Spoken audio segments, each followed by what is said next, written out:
Olá, estudantes, tudo bem? Estamos começando mais uma aula do programa Curitibinhas Poliglotas. Espero que vocês estejam bem, estejam se cuidando nas suas casas, utilizando máscara, utilizando álcool em gel e lavando bem as mãos. O que a gente vai falar hoje? Sobre o que é a nossa aula? Hoje nós vamos conversar um pouquinho sobre cultura e alimentação. Você acha que as pessoas ao redor do mundo comem alimentos diferentes? Por quê? Já parou para pensar a respeito? Por que existem o que nós chamamos de comidas típicas? Será que é porque é só da cultura? Ou será que tem a ver com a questão da oferta da comida nas regiões, o tipo de produto que é produzido nas regiões? São vários os aspectos que vão envolver a cultura e a comida. Nem todos os lugares produzem todos os tipos de alimentos. E por não produzirem, não conseguem ter acesso a determinados tipos de comida que nós temos aqui, por exemplo. Então a gente vai falar um pouquinho sobre isso. E a gente vai ver um pouco mais sobre as comidas ao redor do mundo. Você já ouviu falar sobre comidas e bebidas típicas? Então eu vou começar a mostrar para vocês daqui da nossa região de Curitiba e do Paraná. E a gente vai devagarinho expandir para o mundo inteiro. Então a gente começa com a primeira, que é o pinhão. Já comeram pinhão? O pinhão é um alimento típico aqui de Curitiba e da região do Paraná. Um pouco da região sul do país inteiro até. Mas nós aqui temos uma tradição muito grande. Quando chega a época de colheita do pinhão, vocês passam por vários lugares na cidade, pelas rodovias, e tem muitas pessoas vendendo.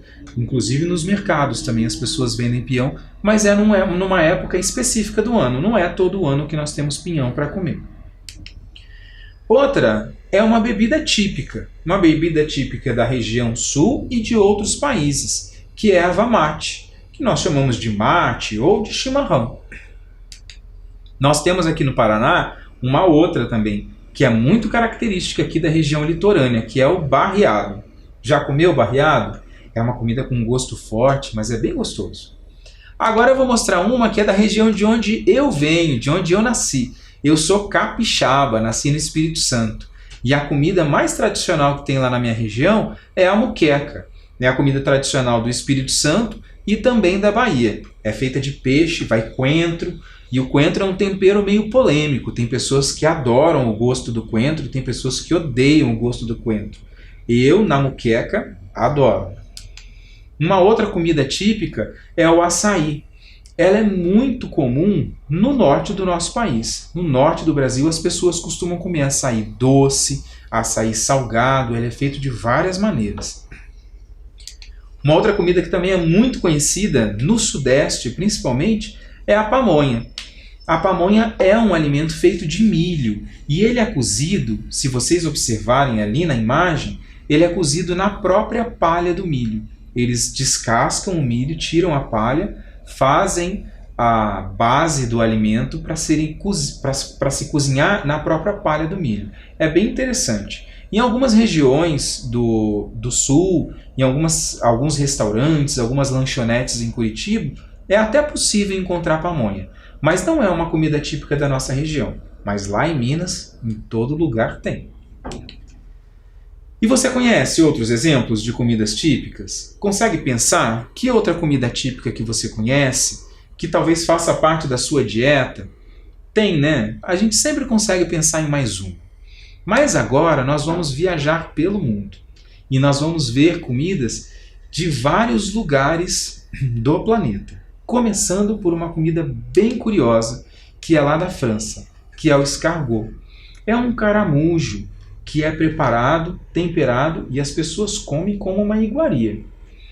Parece, quando você olha naquele prato ali, igual quando a gente vai comer ostra. Não sei se você já comeu ostra, mas ele é servido assim também.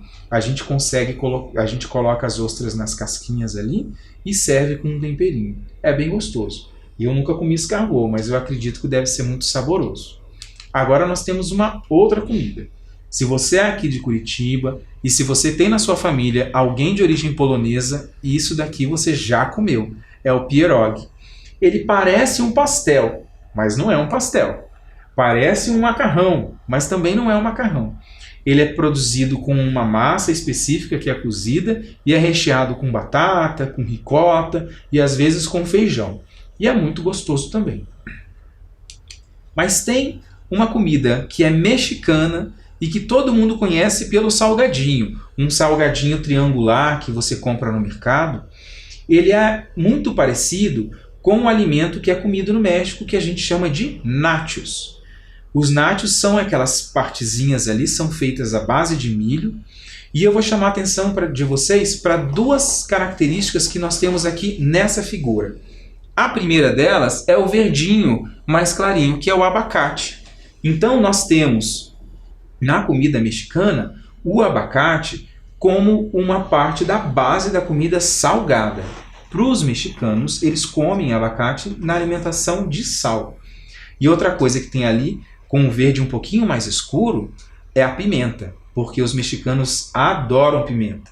Consegue lembrar de alguma região aqui do país que também gosta muito de pimenta? Os baianos, né? O baiano também gosta bastante de pimenta. Vamos para a próxima. Eu trouxe aqui para vocês 3 alimentos diferentes que são de origem árabe, né? Na realidade, nós estamos falando de comidas que são muito comuns na região dos povos árabes, que podem envolver a Síria, o Líbano, a Arábia, entre outros países. Ali nós temos o quibe, que, igual a coxinha, é uma coisa muito comum aqui na nossa região, aqui no Brasil. Nós temos o charuto, que é conhecido como um alimento de origem árabe, mas na realidade a origem dele é grega. E ele é muito consumido em países como a Síria. Então acaba que quando chegou aqui no Brasil, a gente considera que o charuto é um alimento de origem árabe. Mas na realidade a origem dele é grega. E por último é o hummus. Hummus é uma pasta feita de grão de bico. É algo muito saboroso e muito nutritivo. E também faz parte da dieta dos povos árabes. E alguns lugares aqui no Brasil utilizam bastante também. Se você não experimentou, de repente você ainda vai ter a oportunidade de experimentar. E do Japão? Do Japão chega pra gente o sushi, uma das comidas mais tradicionais do povo japonês que nós conhecemos aqui no Brasil também. O sushi ele é feito à base de peixe, pode ter também de polvo e é muito saboroso. É um peixe que é cortado bem fininho e a gente consome ele cru com um pouquinho de molho shoyu. Então, do Japão, a gente já experimentou, alguns de vocês já experimentaram o sushi. Agora, nós vamos mudar um pouquinho o foco do assunto, mas a gente ainda vai falar de alimentação. Já pensou em outros tipos de alimentos que podem ser úteis para a população no mundo inteiro, que podem ser nutritivos e que não fazem muito parte da nossa dieta ou não são muito familiares e que às vezes nós nem imaginávamos que a gente podia comer? É sobre um desses alimentos que a gente vai falar agora, que é sobre os insetos. Já ouviu falar que algumas pessoas se alimentam de insetos? Então, leia comigo algumas informações aqui. A carne dos insetos é composta das mesmas substâncias encontradas na carne dos animais vertebrados, como o boi, o porco, a galinha e o peixe. Uma das principais diferenças está no valor quantitativo. Um inseto, como a formiga da espécie Atacephalotes, por exemplo, possui 42,57% de proteínas, contra 23% no frango e 20% na carne bovina, além de serem muito saborosas. Insetos têm quantidades consideráveis de proteínas, lipídios e ainda são ricos em sódio, potássio, zinco, fósforo, manganês, ferro, cobre e cálcio. Já pensou em inseto sendo mais nutritivo do que a carne animal? Já tinha parado para pensar a respeito disso? Agora eu vou apresentar para vocês um vídeo que fala um pouquinho sobre a história da alimentação com insetos no mundo. Depois a gente vai conversar um pouquinho sobre esse vídeo. Vamos lá? Vamos assistir?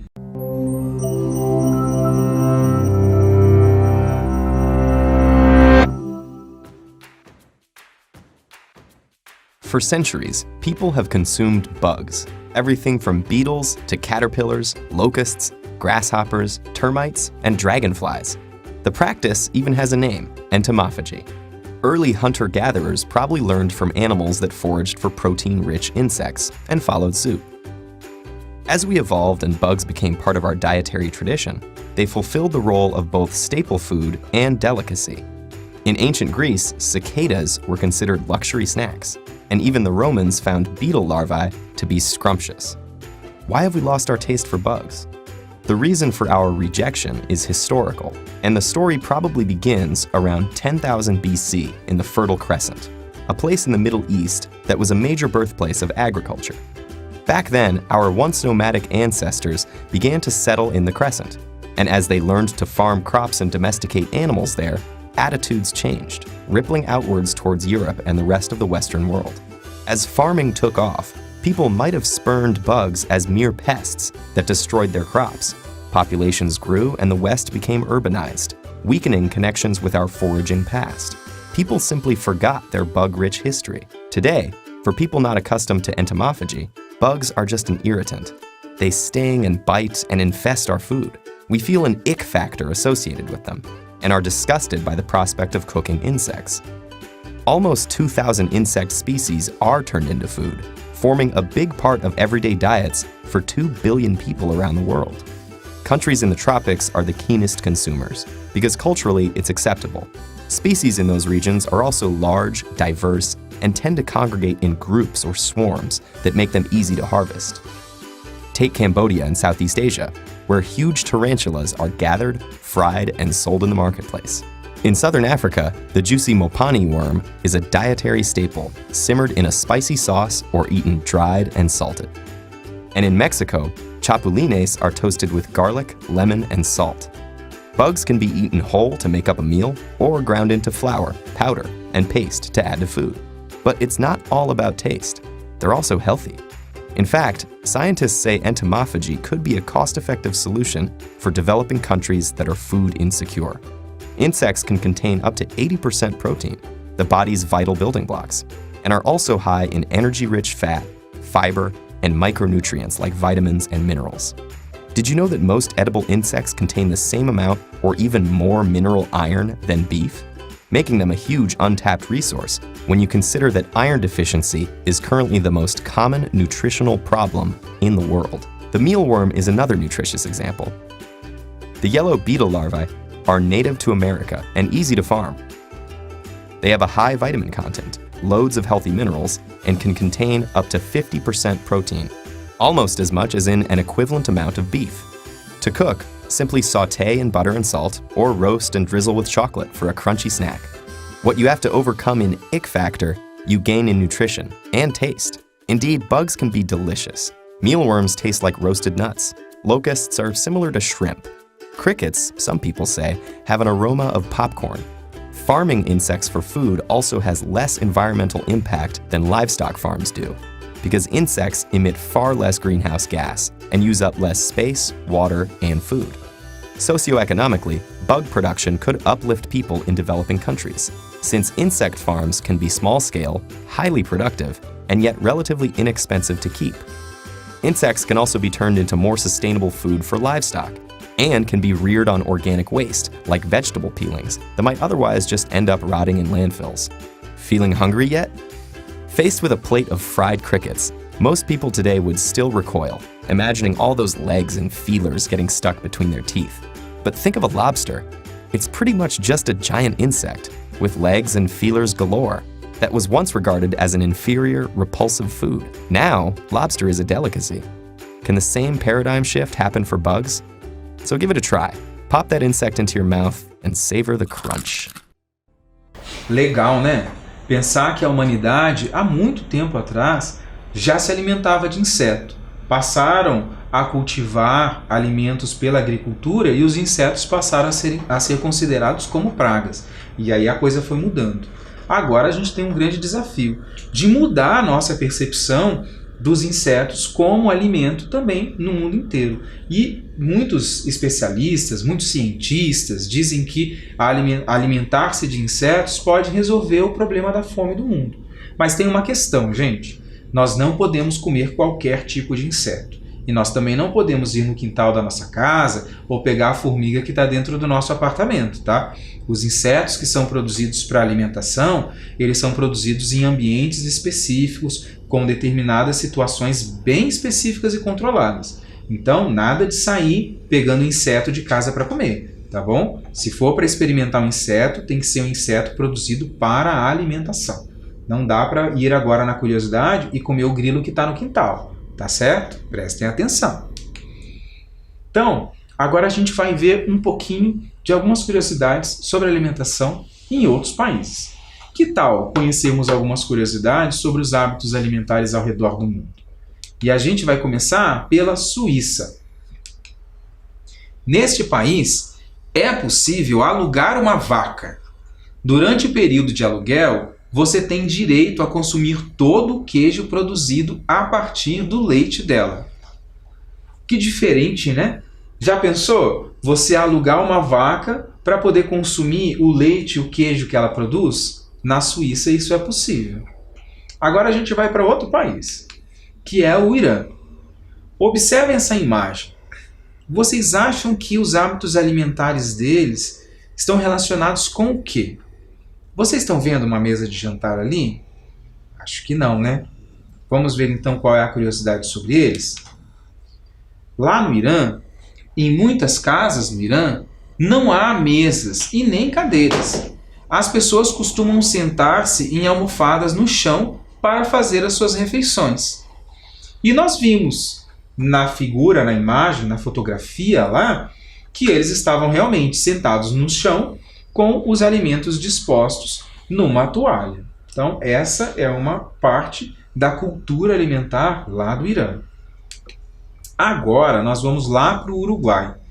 E o que a gente vai ver aqui sobre o Uruguai, às vezes, dependendo da região do Rio Grande do Sul ou de Santa Catarina, também acontece aqui no Brasil. É muito comum ver uruguaios tomando mate pelas ruas. Eles levam sempre consigo suas cuias e garrafas térmicas com água quente. Muitas pessoas também levam bolsas de couro para transportar os acessórios do chimarrão. E essas bolsas de couro são conhecidas como mateiras. Por quê? É para carregar a erva mate, a cuia, a bomba e também a garrafa térmica. E da Espanha? Qual será o hábito que tem a ver com a alimentação lá da Espanha? Fazem ideia? A fotografia já dá uma dica para a gente. Vamos dar uma olhada? A siesta é uma tradição que consiste em dormir, em média, de 15 a 30 minutos após o almoço. Na Espanha, isso é uma tradição. Aqui no Brasil, a gente nem sempre tem condição de fazer isso, não é? Mas que dar uma cochiladinha depois do almoço é bom, os espanhóis que nos digam, não é verdade? Vamos agora para outro país, que é o Marrocos. Olha que prato bonito. Tem coisas ali que a gente consegue identificar, não consegue? Tem repolho, tem cenoura. O que será a curiosidade sobre os hábitos alimentares do Marrocos? Vamos dar uma olhada? No Marrocos, comer com as mãos é um hábito muito comum. Entretanto, é considerado grosseiro manipular os alimentos com a mão esquerda. Ao final da refeição, a maioria das pessoas costumam tomar chá e conversar. Em algumas culturas, é comum se alimentar com as mãos, igual no Marrocos, mas sempre eles utilizam a mão direita. E também algumas culturas têm como costume, ao terminar a refeição, tomar chá. E aqui no Brasil? A gente também toma alguma coisa depois do almoço. O que é? Um cafezinho. É bem gostoso, né? A gente almoça, toma um cafezinho, né? É muito comum. Então, cada país vai ter a sua tradição. E lá no Marrocos é um chazinho junto com a conversa no final do almoço. Agora vem um elemento que é lá do Japão, que é o hashi. E ele faz parte da cultura alimentar desse país. Em vez de talheres como o garfo e a faca, os japoneses utilizam o hashi, que pode ser feitos de diversos materiais, como bambu ou prata. Então, os japoneses, eles não usam o talher como a gente, eles usam o hashi para se alimentar. E é muito comum. Todos os restaurantes que têm algum tipo de serviço de alimentação oriental, aqui em Curitiba, também tem a opção dos talheres e do hashi para você utilizar na sua alimentação. Agora a gente vai falar do Peru e desse produto aí que é muito importante para a alimentação no Peru. Consegue identificar o que é? Tem de várias cores e são as batatas. Soy más peruano que la papa. A frase, muito usada entre os peruanos, pode ser traduzida como sou mais peruano do que a batata. O tubérculo é muito comum na culinária do país e pode ser encontrado em diferentes espécies. Então, lá no Peru, nós temos muitas variedades de batata. São batatas de várias cores e também devem ter gostos diferentes. Aqui no Brasil nós não temos tanta variedade, mas uma batata é boa, né?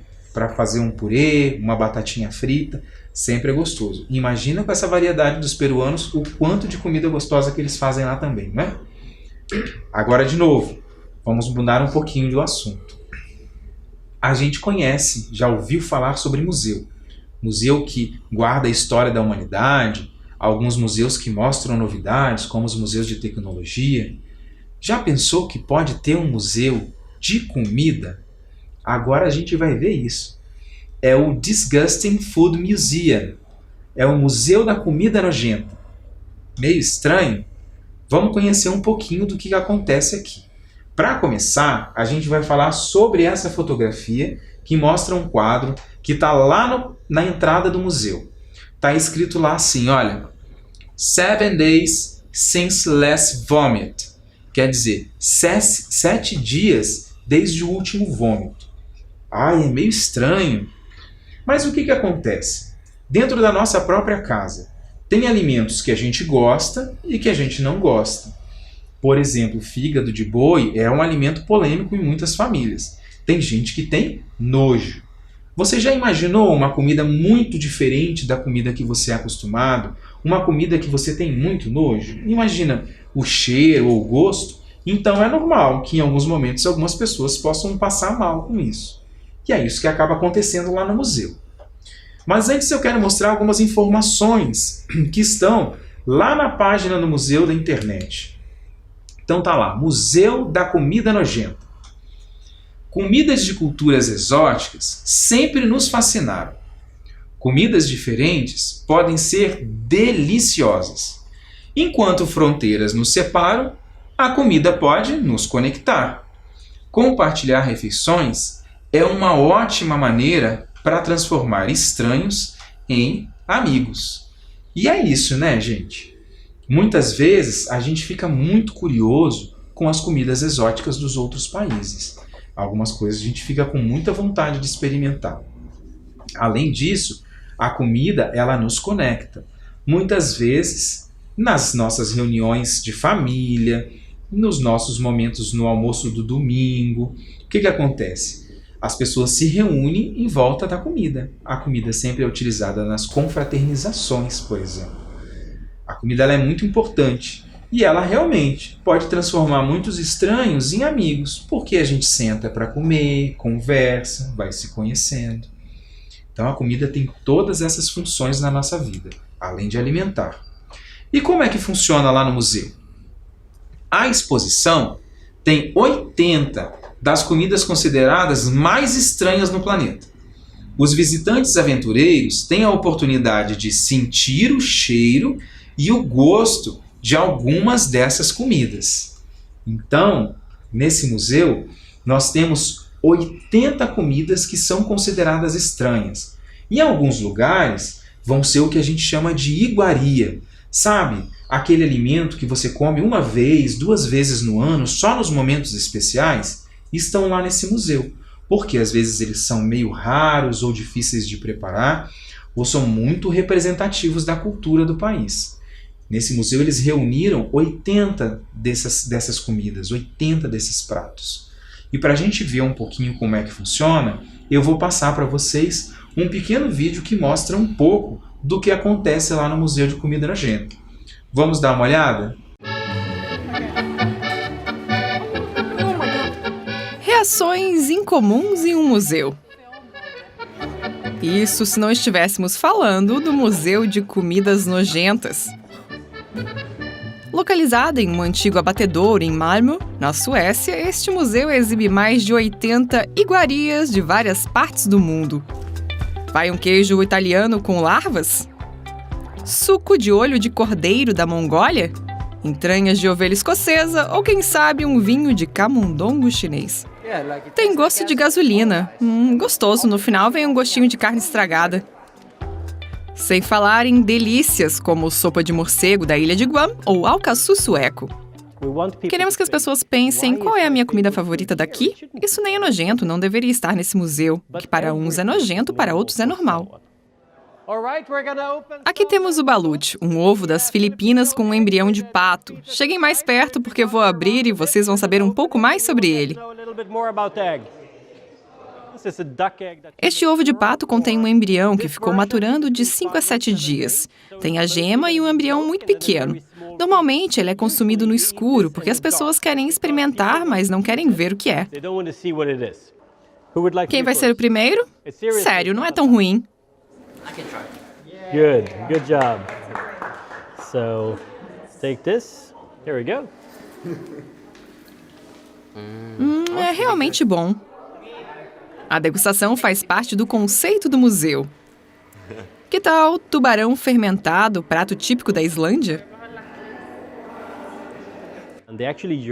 O tubarão urina através da pele, ou seja, a carne está cheia de ácido úrico. Então você tem que enterrá-la por 3 meses para que a fermentação elimine o ácido úrico. Uma vez fermentada, pode ser consumida, caso contrário, é venenosa. It smells poisonous. Smells like urine, right?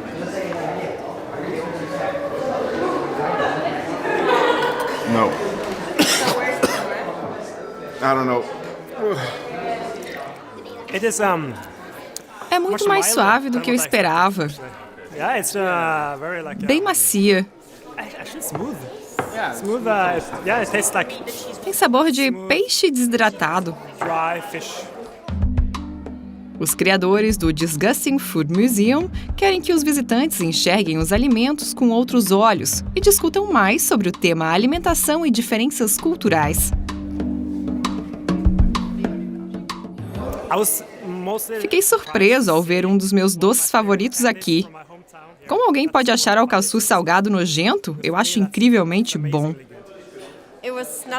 Para mim, não se trata tanto do gosto ou do cheiro, mas do modo de preparo. Como, por exemplo, os pássaros fermentados dentro de focas. I've learned a couple of things of my own. Eu aprendi algumas coisas sobre o meu próprio país, coisas que eu não sabia que existiam. Minha irmã me disse que todos os mercados no Peru vendem esse suco de sapo, eu não fazia ideia de que isso existia. No Disgusting Food Museum fica provado que tudo é realmente uma questão de gosto. Legal, né? É interessante observar como as culturas ao redor do mundo vão considerar alguns alimentos muito saborosos ou muito nojentos. Será que o nosso pudim de leite condensado vai ser considerado algo nojento ou saboroso para outras culturas? É importante pensar a respeito disso, porque às vezes nós temos preconceito com relação à alimentação e essa alimentação pode ser muito gostosa, muito nutritiva, pode fazer muito bem para a nossa saúde. Agora a gente vai falar um pouco sobre essa questão de saúde e doença relacionada à alimentação. O que acontece? Alimentação e doenças. Segundo a Organização das Nações Unidas para a Agricultura e Alimentação, a FAO, cerca de 70% das enfermidades que surgiram depois de 1940 tiveram sua origem em animais. E eu vou dar alguns exemplos. Nós temos ali o HIV, a doença da vaca louca, a gripe aviária e a gripe suína. São exemplos de doenças que surgiram nos animais e por conta de alguma situação de convivência ou alimentação, elas acabaram sendo assimiladas pelos seres humanos e viraram doenças da humanidade também. E quais são as causas para que haja essas doenças? Por que elas surgiram? Elas surgiram porque cada vez mais os seres humanos invadem o espaço que é reservado à vida selvagem. Então, quanto mais a gente vai desmatando, vai chegando próximo da vida selvagem, mais risco a gente corre de que as doenças que acometem os animais na vida selvagem também possam acometer a nós mesmos. Também com relação à alimentação, né? A alimentação que envolve animais que são produzidos para alimentação ou muitas vezes a alimentação de animais por caça. Então, muitos animais nós não teríamos a necessidade de comê-los. E ao comê-los, nós acabamos contraindo algum tipo de doença. E o aumento de consumo de carne. Porque a população mundial tem comido cada vez mais carne, isso envolve produzir mais carne e perde-se às vezes o controle sanitário dessa carne. Então, às vezes a carne pode estar contaminada e essa contaminação passar para os seres humanos. Outro motivo que faz com que haja mais doenças ligadas à alimentação estão relacionados às alterações climáticas. Muda o clima, os lugares deixam de fazer frio onde faz frio, passam a fazer calor ou passam a fazer calor por mais tempo. Isso muda um pouco a forma de reprodução dos micro-organismos. E essa mudança na reprodução dos micro-organismos produz mutações que produzem outras doenças. Além disso, a utilização de fármacos na lavoura e no gado, nos bois, né, na produção agrícola de forma geral, tem feito com que muitas bactérias se tornem resistentes. E essas bactérias também têm infestado os seres humanos. E além disso, o uso indiscriminado de antibiótico, que também produz resistência dos micro-organismos aos remédios que nós temos hoje em dia para combater as nossas doenças. Mas além da questão das doenças ligadas à alimentação, nós temos também um outro movimento que está cada vez mais forte, que é o movimento do vegetarianismo. Aqui eu trouxe para vocês alguns tipos de alimentação vegetariana. Nós temos o ovo-lacto-vegetarianismo, que utiliza ovo, leite, laticínios na sua alimentação. O lacto-vegetarianismo, que utiliza leite e laticínios na sua alimentação. O ovo-vegetarianismo, que utiliza ovos na sua alimentação. E o vegetarianismo estrito, que é aquele que não utiliza nenhum produto de origem animal na sua alimentação. E o que os vegetarianos eles argumentam com relação ao que leva as pessoas a adotarem esse tipo de dieta? Entre elas a questão ética, que está relacionado ao sentimento dos animais. Então muitas pessoas acreditam que os animais são sencientes. Eles estão preocupados com, por exemplo, a produção de carne a partir de animais confinados, animais que nunca viram a luz do sol em toda a sua vida. Então, os maus tratos com os animais, essas pessoas estão preocupadas com isso. E elas param de comer carne com essa preocupação. Outra tem a ver com a saúde, né? O consumo de carne que está relacionado a doenças crônicas. Como eu relatei um pouco antes na nossa aula, né? Além disso, tem um pouco da preocupação com o meio ambiente. E essa preocupação com o meio ambiente está relacionada com a área que nós precisamos utilizar na agricultura para produzir alimento, para alimentar os animais. E isso também está relacionado com a questão social. Por quê? 97% do farelo de soja e 60% do milho produzido no mundo é destinado para alimentar as criações, para alimentar os animais, para produzirem carne para o consumo humano. Então, muitas pessoas acreditam que ao parar ou ao reduzir o consumo de carne, vai sobrar alimento para alimentar a própria população do mundo. Então, esses são alguns dos argumentos que fazem com que as pessoas virem vegetarianas ou adotem uma dieta vegetariana. Agora, a gente já está quase chegando no fim da nossa aula. E eu vou trazer para vocês uma galerinha que vai experimentar algumas comidas brasileiras. Então esse vídeo foi gravado nos Estados Unidos e vai apresentar para a gente algumas crianças experimentando pratos que são típicos aqui do Brasil. Será que eles vão gostar? Será que eles vão achar nojento, igual a gente viu ali o Museu da Comida Nojenta? Como será que vai ser a reação deles? Vamos dar assistida? My mind has been blown. How? This looks delicious. Let's hope it. Oh my gosh. I love it!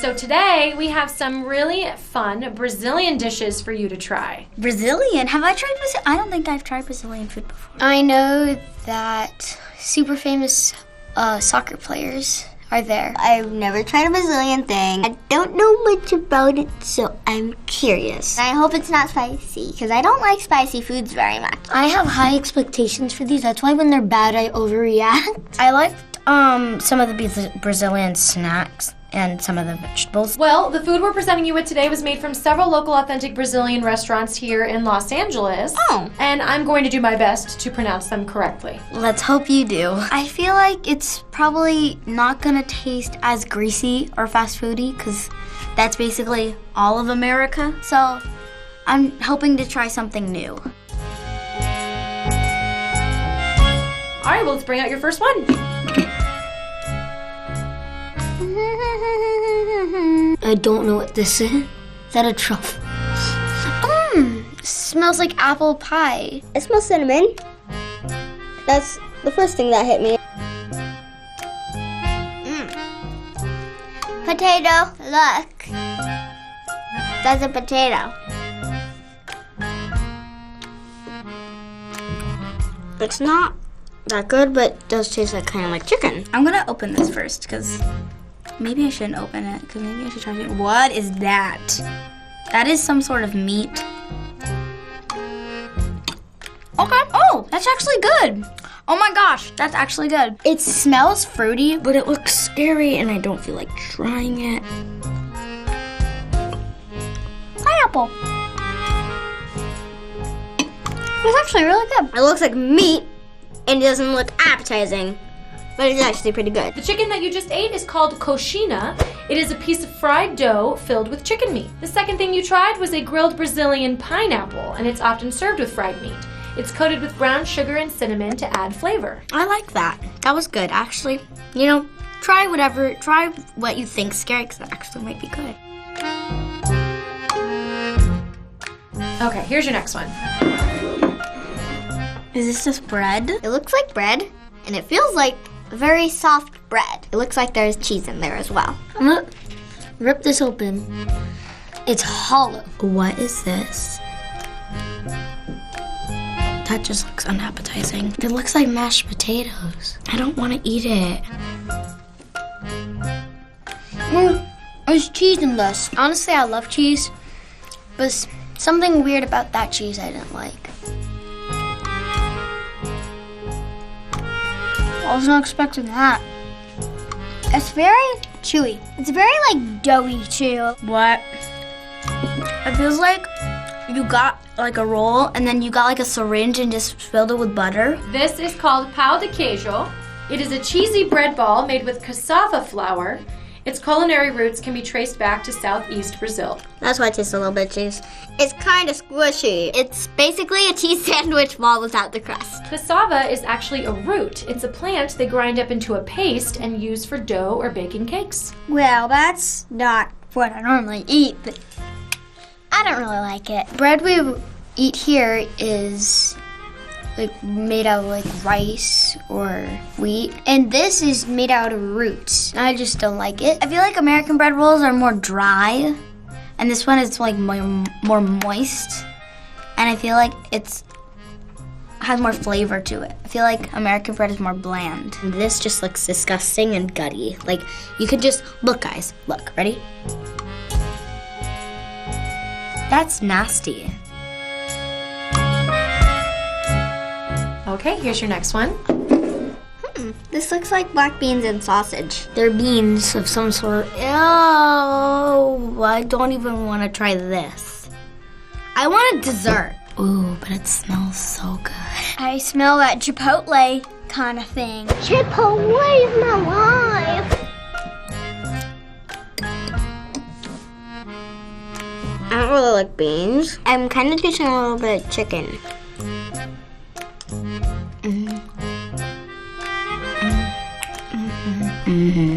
That's good. Okay. It tastes good. The sausage on it, I like it. Like, I feel like it kind of goes with the black beans and rice.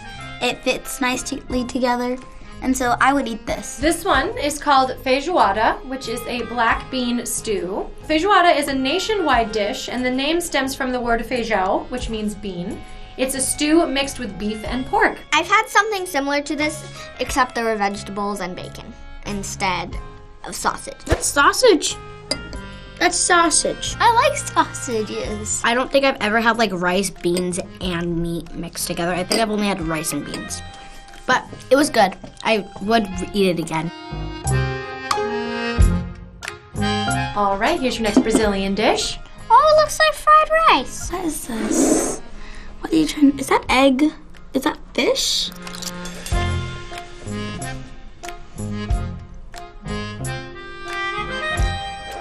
Okay, this one's actually pretty good.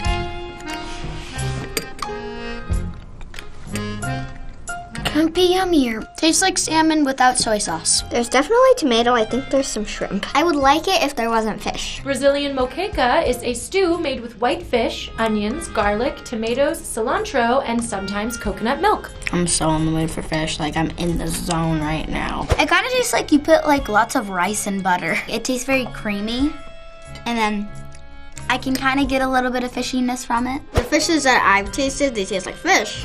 But this one kind of tastes like nectarine. My mind has been blown. How? How do they make fish taste like this? All right, last one. Here we go. Oh, chocolate! Honestly, before I eat it, I really want to know what's in it. It smells like heaven. I love chocolate, so this smells so good. This looks delicious. Let's hope it. Oh my gosh. It's like pure fudge.